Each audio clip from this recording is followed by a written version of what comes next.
जय जगन्नाथ। आज एक नूतन वीडियो रे आपण मानक स्वागत करुच्ची मो सुधीर।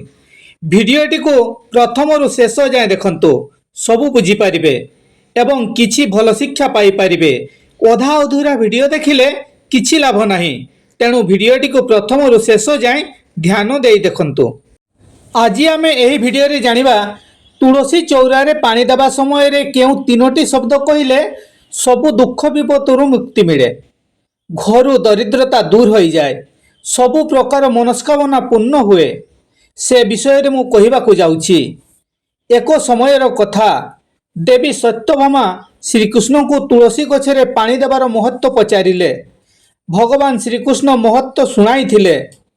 प्रथमे सत्यभामा कहिले, हे स्वामी, आपण मते तुलसी गछरे पानी देवार महत्व विषय रे तो कहिसंती, किंतु आज मो मनरे एक प्रश्न उंकी मारुछि।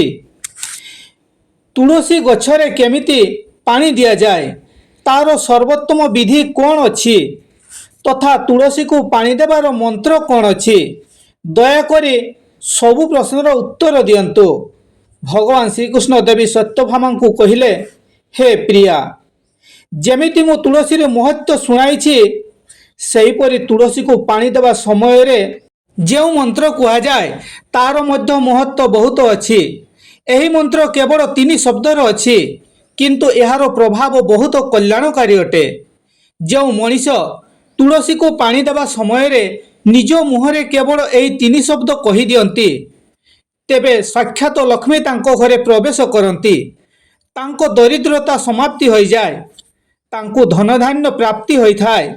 यही मंत्र कहिबा पूर्वरु मु आपनको तुलसीर एही मंत्रर महत्व शुणाउछि।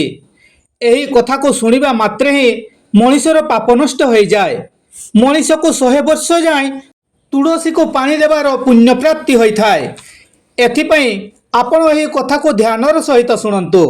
देवी सत्यभामा कहिले, हे प्रभु, मु ए कथा को पूरा ध्यान दे शुणिबी, आपण मते तुलसीर महत्व शुणांतु। श्रीकृष्ण कहिले, हे देवी सत्यभामा, दक्षिण रे गोटे बहुत बड़ सहर थिला। सेठारे सुशर्मा नामक जड़े दुष्ट प्रकृतिर ब्राह्मण थिला। से पापीर गुरु थिला। तार जन्म एक ब्राह्मण परिवार रे सिना होइथिला, किंतु ताकू पाप कर्म छड़ा शास्त्र ज्ञान किछि भी जणा नथिला। से जाति रे तो ब्राह्मण थिला, किंतु कर्म रे अत्यंत दुराचारी थिला। से ना पूजा पाठ करे, ना ध्यान करे, ना जप, ना होम, ना अतिथि मानंकु सम्मान करे। तांको घर को आसीथिबा भिकारी मानंकु किछि न देई क्रोधित होई तोड़ी दउथिला। पत्नी लंपट होइथिबारु से सबु बेले परपत्नी ऊपर खराब नजर रखुथिला। तार मद निशा सेवनर मध्य अभ्यास थिला। ता सह से मांस मध्य खाउथिला। से दिनरे बिलरे काम करे, पत्र बिक्री करी जीविका चलाउथिला, आउ रातिरे बेश्या मानंको पाखकु जाउथिला। एहीपरि से ब्राह्मण अनेक वर्ष पर्यंत जीवन यापन कला। पुणी दिने एही ब्राह्मण पत्र तोलिया पाई जणे ऋषिंको बगीचारे बुलुथिला एवं पत्र तोलिबाकु लागिला। सेही समय रे गोटिए कला रंगर कालसर्प ताकु कामुडी देला, आउ सेही समय रे तार मृत्यु होइगला। तापरे 2 जण जमंक दूत ताकु नबा पाई सेही स्थल को आसिले एवं ताकु उठाई जम पाखकु नहीं गले। रास्ता रे सेही जमदूतंक सम्मुख रे बहुत काकुति मिनती होउथाय। कहूथाय, हे दूत, मते कोउठी नहीं जाउछ, मते छाड़ी दियो। किंतु जमदूत कहूथांती, अरे दुष्ट ब्राह्मण, तोर पाप कर्मर कारणरु तते साप कामुडी देइछि। जमदूत तते घोर नरकरे फिंगी देबे। एहीपरि जमदूत से ब्राह्मण को नहीं जम पाखकु पहुंचिले। जमराज सम्मुख रे छिड़ा कराई देले। चित्रगुप्त से ब्राह्मणर पाप पुण्य सबु देखिले, आउ जमराजन को कहिले, हे धर्मराज, ए ब्राह्मण जन्मरु मृत्यु पर्यंत केवल पाप और पाप ही करिछि, केबे हेले किछि पुण्य काम करे नाही। धर्मराज दूत मानंकु कहिले, हे दूत, एही घोर पाप करितवा ब्राह्मण को नहीं जाओ, आउ नरकरे फिंगी दियो। जमंक दूत सेही ब्राह्मण को नहीं नरकर भयंकर अग्नि रे ताको फिंगी देले। अनेक वर्ष पर्यंत नरक भोगिबा परे से ब्राह्मण को पर जन्म रे एक बलदर शरीर प्राप्त हैला। बलद जन्म होई ବୋଝ ବହିବାର କାମ କଲା। ତା ମାଲିକ ତାକୁ ଦିନ ରାତି କାମ କରାଇଲା। ଆଉ ଯେତେବେଳେ ସେହି ବଳଦର ଶକ୍ତି କମିଗଲା, ତା ମାଲିକ ଏକ ଭିନ୍ନକ୍ଷମ ବ୍ୟକ୍ତିଙ୍କୁ ବିକ୍ରି କରିଦେଲା। ସେ ଲୋକ ନିଜର ବୋଝ ନେବା ଆଣିବା ପାଇଁ ଏବଂ ନିଜେ ଗୋଟିଏ ଜାଗାରୁ ଅନ୍ୟ ଜାଗାକୁ ଯିବା ଆସିବା ପାଇଁ ବ୍ୟବହାର କଲା। ତା ପିଠିରେ ବସି ବୁଲାବୁଲି କରୁଥିଲା। ଏହିପରି 8 ବର୍ଷ ପର୍ଯ୍ୟନ୍ତ ତାର କାମ କଲା। ସେହି ଲୋକ କିଛି ଜରୁରୀ କାମରେ ଉଚ୍ଚ ପର୍ବତକୁ ଯାଉଥିଲା। ସେହି ପର୍ବତକୁ ବହୁ ସମୟ ଯାଏ ଉଠିବାରୁ ତାର ଶକ୍ତି କମିଗଲା। ସେ ଥକି ପଡ଼ିଲା। ଆଉ କିଛି ସମୟ ପରେ ସେହି ବଳଦ ମୂର୍ଚ୍ଛିତ ହୋଇ ସେହି ପର୍ବତ ଉପରେ ପଡ଼ିଗଲା। ଆଉ ଶେଷ ନିଶ୍ୱାସ ଛାଡ଼ିବାକୁ ଲାଗିଲା। ଆଖପାଖରେ ଥିବା ଲୋକମାନେ ଦୌଡ଼ି ଆସିଲେ। ଆଉ ଲୋକମାନେ ତାର ମୁହଁରେ ପାଣି ଢାଳିବାକୁ ଲାଗିଲେ। ସେମାନଙ୍କ ଭିତରୁ ଜଣେ ବହୁତ ପୁଣ୍ୟାତ୍ମା ଲୋକ ଥିଲା। ସେ ତା ପୁଣ୍ୟରୁ କିଛି ବଳଦକୁ ଦେଇଦେଲେ। ତାଙ୍କୁ ଦେଖି ପାଖରେ ଛିଡ଼ା ହୋଇଥିବା ଲୋକମାନେ ମଧ୍ୟ କିଛି କିଛି ପୁଣ୍ୟ ସେ ବଳଦକୁ ଦେଲେ, ଯାହା ଫଳରେ ସେ ମୁକ୍ତି ପାଉ। ସେମାନଙ୍କ ଭିତରୁ ଜଣେ ବେଶ୍ୟା ମଧ୍ୟ ସେଠାରେ ଛିଡ଼ା ହୋଇଥିଲା। ସମସ୍ତେ ନିଜ ନିଜ ପୁଣ୍ୟ ବଳଦକୁ ଦେଉଥାନ୍ତି। ଏହା ଦେଖି ସେ ବେଶ୍ୟା ମଧ୍ୟ ନିଜ ପୁଣ୍ୟ ସେ ବଳଦକୁ ଦେଇଦେଲା। କିଛି ସମୟ ପରେ ସେ ବଳଦର ମୃତ୍ୟୁ ହୋଇଗଲା। ପୁଣି ସେ ଜାଗାକୁ ଯମଦୂତ ଆସିଲେ। ସେହି ବଳଦ ପାଖରୁ ତା ଆତ୍ମାକୁ ବାହାର କରି ଯମଙ୍କ ପାଖକୁ ନେଇଗଲେ। ଯମଙ୍କ ସମ୍ମୁଖରେ ଛିଡ଼ା କରାଇଦେଲେ। ଚିତ୍ରଗୁପ୍ତ ତାର ପାପ ଧର୍ମ ସବୁ ଦେଖିଲେ ତ ଆଶ୍ଚର୍ଯ୍ୟରେ ପଡ଼ିଗଲେ। ସେହି ବେଶ୍ୟା ଦ୍ୱାରା ଦିଆଯାଇଥିବା ପୁଣ୍ୟ ବହୁତ ବଡ଼ ଥିଲା। ସେହି ପୁଣ୍ୟର ପ୍ରଭାବରେ ତାର ସବୁ ଜନ୍ମର ପାପ ନଷ୍ଟ ହୋଇଗଲା। ପୁଣି ଯମରାଜ ସେ ବ୍ରାହ୍ମଣର ସବୁ ପାପ କ୍ଷମା କରିଦେଲେ। ଆଉ ସେ କହିଲେ, ସେ ବେଶ୍ୟା ନିଜର ପୁଣ୍ୟ ଦେଇ ତୋ ପ୍ରତି ବଡ଼ ଉପକାର କରିଛି।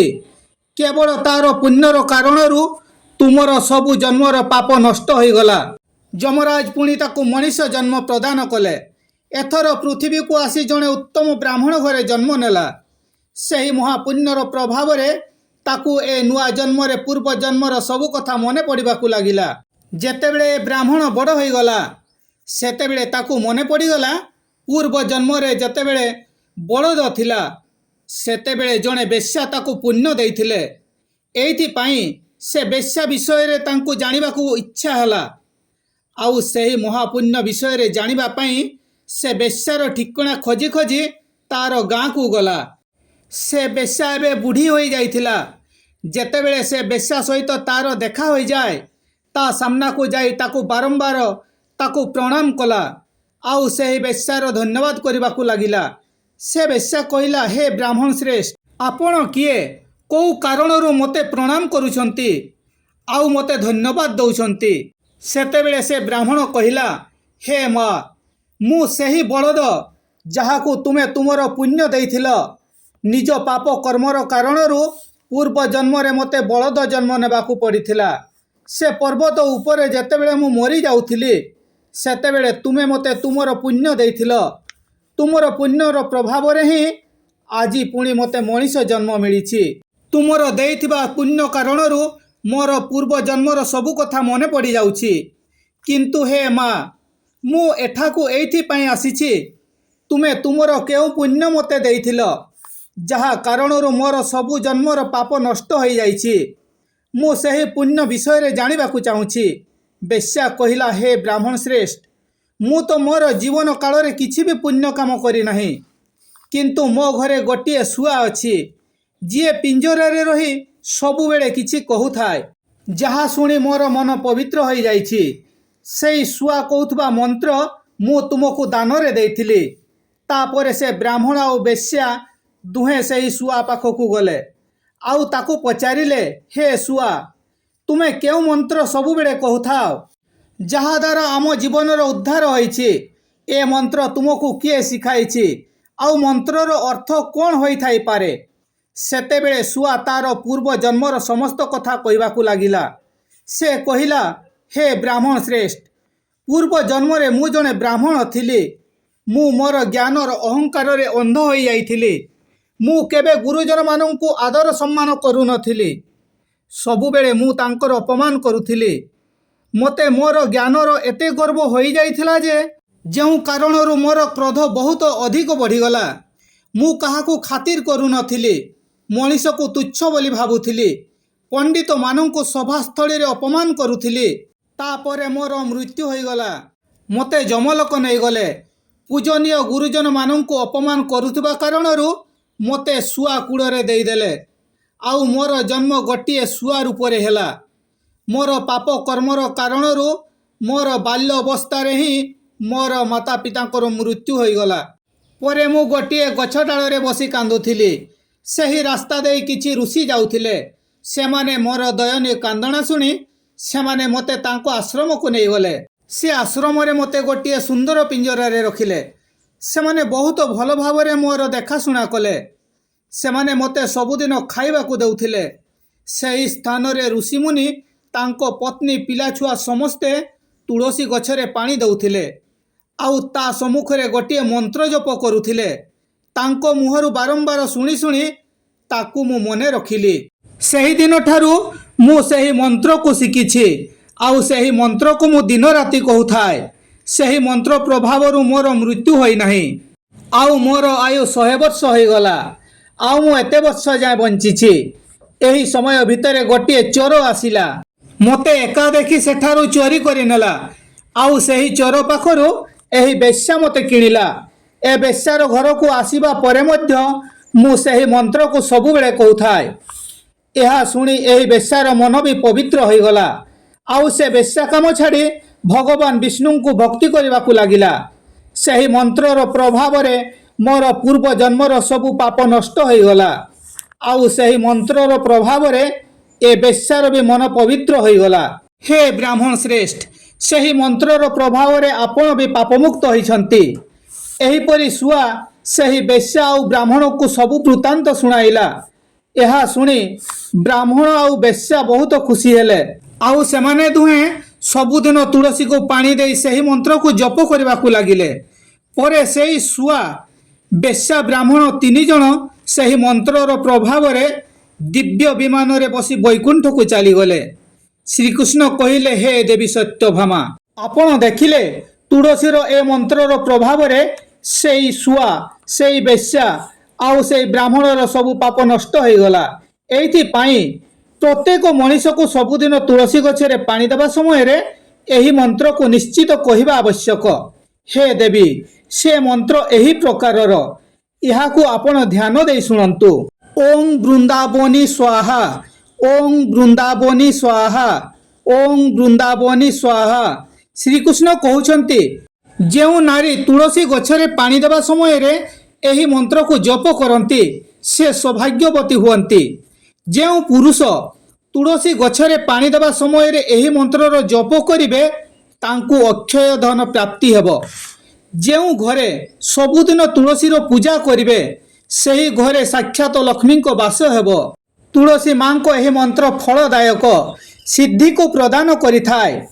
ନାରୀମାନେ ସ୍ନାନ ସାରି ମୁଣ୍ଡ କୁଣ୍ଡାଇ ଚୁଟି ବାନ୍ଧି ମଥାରେ ସିନ୍ଦୁର ନାଇ ତୁଳସୀ ମାଙ୍କୁ ଜଳ ଅର୍ପଣ କରିବା ଉଚିତ। ତା ସହିତ ତୁଳସୀ ମାଙ୍କ ପରିକ୍ରମା କରିବା ଉଚିତ। ସନ୍ଧ୍ୟା ସମୟରେ ତୁଳସୀ ମାଙ୍କ ପାଖରେ ଦୀପ ଜାଳିଲେ ଘରେ ସୁଖ ସମୃଦ୍ଧି ଆସେ। ଭଗବାନ ବିଷ୍ଣୁଙ୍କ ପୂଜା ତୁଳସୀ ବିନା ଅଧୁରା ରହିଯାଏ। ତୁଳସୀ ଗୋଟିଏ ପତ୍ର ଚଢ଼ାଇଲେ ଭଗବାନ ଏତେ ପ୍ରସନ୍ନତା ହୋଇଥାନ୍ତି, ସେମିତି 1000 ଅମୃତ କଳସରେ ଗାଧୋଇଲେ ବି ମିଳେ ନାହିଁ।